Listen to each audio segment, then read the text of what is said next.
Voilà un plan en 3 phases, donc mercato cohérent à venir, arrivée d'un directeur général et un investisseur puissant qui doit arriver chez les Verts. Est-ce que ça te satisfait, toi, comme plan, justement ? Non, pas du tout. Alors je vais dire une chose, on pourra revenir sur ce que Julien Sablé a dit tout à l'heure, mais là, ce que M. Caillazo nous dit, ça satisfait pas. Pourquoi ça me satisfait pas? Parce que c'est pas d'encadrement qu'on a besoin au niveau des bureaux, de l'administratif. Ils sont déjà je sais pas combien. Ce qu'il nous faut, c'est des vieux briscards de la L1, recruter des gens. On a malheureusement laissé partir des joueurs moyens pour recruter des joueurs mauvais.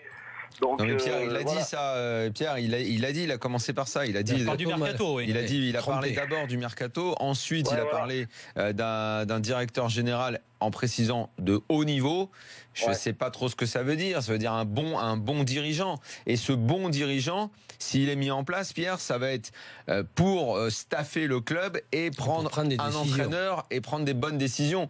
Mais aujourd'hui, tu as quand même le président, que tout le monde doit le président du conseil. Il a bien dit, si on doit partir, on doit partir. D'accord.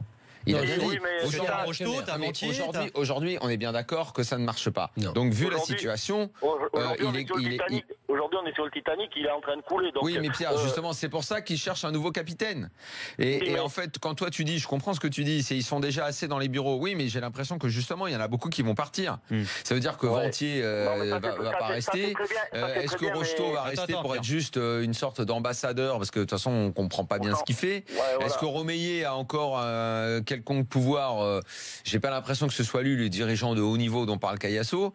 Et est-ce que Caillazo reste uniquement pour être le lien avec les instances, LFP, tout ça peut-être, ou même est-ce qu'il part parce qu'il a quand même des billes dans cette affaire-là? On ne sait pas, mais j'ai l'impression qu'il s'apprête, en tout cas pour ce qui est du pouvoir de décision, à passer la main. Et aujourd'hui, c'est presque ce qui serait souhaitable pour Saint-Etienne, c'est qu'arrive ce dirigeant de haut niveau, qui soit l'homme qui va prendre les décisions pour staffer le club et pour prendre des bons joueurs. Mais quand tu vois des clubs qui sont assez intéressants et où il n'y a pas de repreneurs, des bons repreneurs, Saint-Etienne, au moment, et je le dis souvent moi pour les clubs, au moment où l'équipe va bien, au moment où tu es en Coupe d'Europe, au moment où tu embêtes le PSG, comme c'est arrivé souvent. Oui, c'est là qu'ils auraient dû penser. C'est ce moment-là où que tu peux à la fois faire venir les actionnaires, reprendre le club, être motivé. À un moment, on disait souvent, au niveau de l'ambition, mais c'est quand qu'ils vont prendre un attaquant de valeur? On parlait du salary cap, c'est une chose. Mais s'il y a vraiment un endroit, je veux dire, où tu dois mettre un joueur... Ils sont allés... C'est le moment où il ne fallait pas, à la rigueur, prendre un joueur qui faisait juste une première saison de D2. Il était arrivé en première saison de D1 à Dijon. C'est toi qui vas le récupérer. C'est toi, Saint-Etienne, qui cherche un attaquant depuis longtemps que tu n'as jamais pris. Si je peux juste ajouter dire quelque chose, parce que... Pierre ? Et voilà, tu m'entends là? Ouais. Voilà.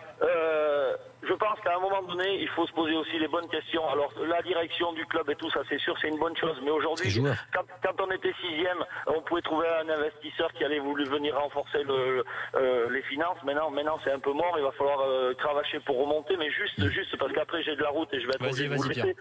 Mais aujourd'hui, il faut qu'on réalise qu'on a des jeunes joueurs qui prennent le boulard, comme on dit, qui prennent la grosse tête, qui demandent des sommes phénoménales par mois. Et aujourd'hui, s'il y a des échauffes, et il faut quand même que ces joueurs-là, ils réalisent une chose, c'est que ceux qui les font vivre, c'est ceux qui sont en train, malheureusement, de faire des échauffourées. Mais pourquoi il y a des échauffourées? Parce que c'est des gens qui n'ont pas de pognon, qui vont voir des joueurs qui gagnent bien leur vie. Et aujourd'hui, si à Saint-Etienne, on perd et qu'on a fait un bon match, c'est pas un souci. Les joueurs, ils seront applaudis s'ils sont bien battus, s'ils se donnent à fond. Oui, Pierre, exactement. On comprend ce message. On sait que c'est le message global des supporters, des ultras, et que quand ils voient des mecs qui se laissent aller comme ça, il y a un minimum ça comme une forme de violence sociale finalement. Nous, on n'a pas de blé, on donne tout pour venir. Je comprends ça, moi.